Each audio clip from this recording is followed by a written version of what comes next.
Even in Egypt, when the Nile flows into the Mediterranean Sea. And the best example is the Gulf Stream, which runs for thousands of miles. Both the waters are present, but they do not mix.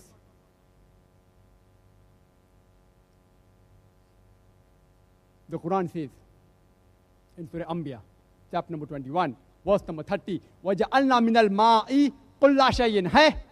We have created every living thing from water. Will they not then believe? أَفَلَا يُؤْمِنُونَ. Will you not then believe?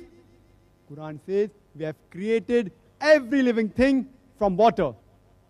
Will you not then believe? Imagine, in the deserts of Arabia, where there is scarcity of water, who would have ever thought that every living creature is made of water?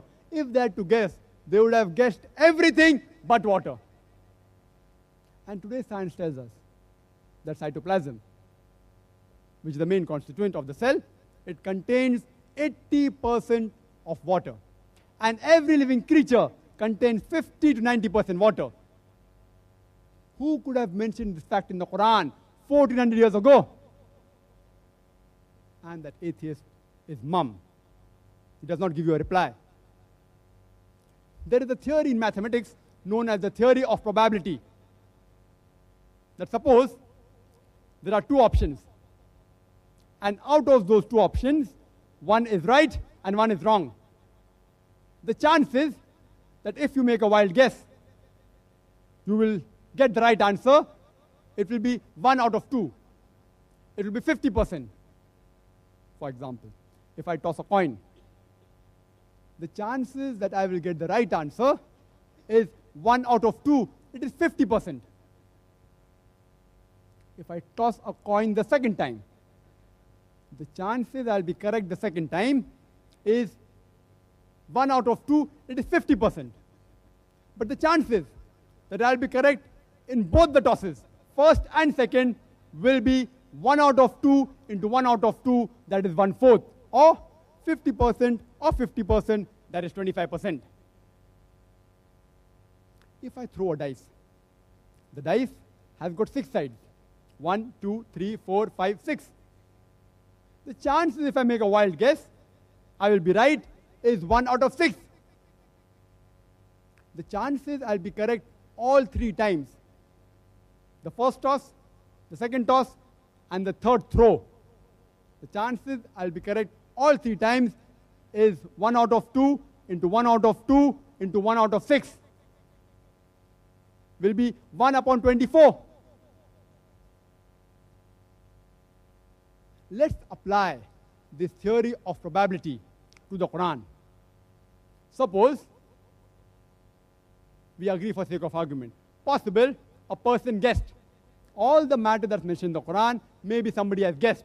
Let us put this theory of probability to the Quran. The Quran says that the world is spherical. What different shapes can a person think of the earth? Some may say it is flat, some may say it's triangular, some may say it's quadrangular, some may say it has 5 sides pentagonal, some may say hexagonal, some may say heptagonal, some may say octagonal, some may say spherical. Let's say, assume that you can think of about 30 different shapes for the earth. The chances that if anyone makes a wild guess, he will be right is 1 upon 30. The light of the moon, it can be its own light or it can be reflected light. The chances that if anyone makes a wild guess, he will be right is 1 upon 2. But the chances that both his guesses, the earth is spherical and the light of the moon is reflected, both are correct, is 1 upon 30 into 1 upon 2, that is 1 upon 60. In the deserts of Arabia, what can a person think that the human being can be made of, that the living creatures can be made of? What are the options? What different options can you think of that a living creature can be made of? A person in the desert may think it is made of sand, maybe it's made of wood, maybe it's made of aluminium, of iron, of copper, of oil, of water, of hydrogen, of oxygen, you can make at least 10,000 guesses. And the last that anyone will guess in the deserts of Arabia is water. But the Quran says that every living thing is made of water. In Surah Al-Anbiya, chapter number 21, verse number 30.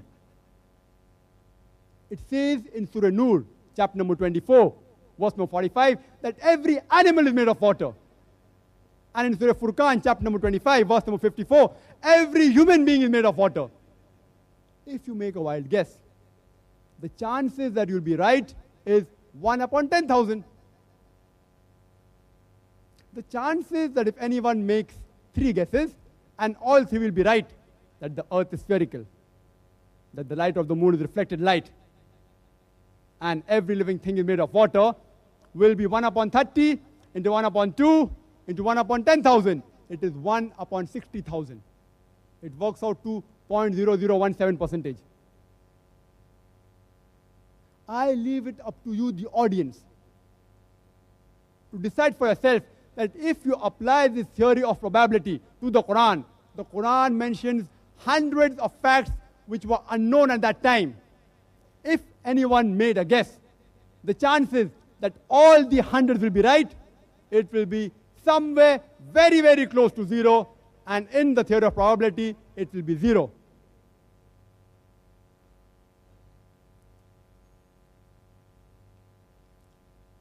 Some may pose the question that, Zakir, are you using scientific knowledge to prove the Quran? I would like to remind them that Quran is not a book of science, S-C-I-E-N-C-E. It is a book of signs, S-I-G-N-S. Quran has got 6,000 signs, ayats, more than 6,000, out of which more than 1,000 have scientific knowledge. I am not using science to prove the Quran right, because to prove anything right, you have to use a yardstick, something which is ultimate. For us Muslims, the ultimate is the Quran. Ultimate yardstick is the Quran.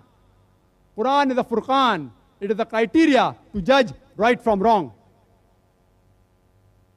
But for that atheist, for an educated man who does not believe in God, for him, science is the ultimate. It is his yardstick. So I'm using his yardstick to prove whatever Quran has said. And we know very well that many a times science takes U-turns. Therefore, I have only spoken about scientific facts which have got evidence and proof. I have not talked about theories which are based on assumptions. I am using his yardstick to say that whatever your yardstick has said recently, 100 years back, it has already been mentioned in the Quran. And finally, we come to a common agreement that the Quran is more superior than science. So Quran is the ultimate yardstick, not science. Quran mentioned about several scientific facts. Quran says in Surah Taha, chapter number 20, verse number 53, that the